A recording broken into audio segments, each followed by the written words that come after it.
જય શ્રી કૃષ્ણ. તો કમોતરા હતા એટલે કમોતરા પૂરા થઈ ગયા છે. પછી તો આપણે જો ગણપતિ બાપા નવરાવાનું ચાલુ કરી ત્યાં તો ક્રિશી આવે કે મમ્મી લાવો હું ગણપતિ બાપા નવરાવી દો ને સિંદૂર લગાડી દે.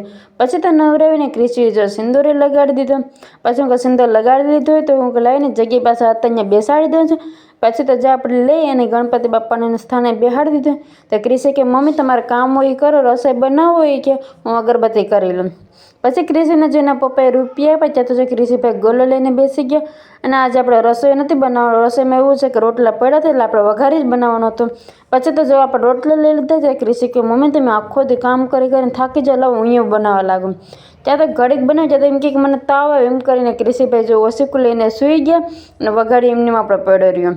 પછી તો જ આપણે બધી વઘારી બધી વસ્તુ તૈયાર કરી દીધી છે. આપણે મરચું, ડુંગળી, ટમેટું અને પછી તો આપણે મસ્ત મજાનો વઘાર કરીને અને પછી બનાવી લીધો છે આપણે રોટલાનો વઘાર્યો. પછી તો એમાં આપણે માથેથી નાખવાના હતા ધાણા, એ પણ લીલા ધાણા આપણે લઈ લીધા છે. તમારા આજનો બ્લોગ કેવો લાગ્યો એ જરૂરથી કમેન્ટ કરજો.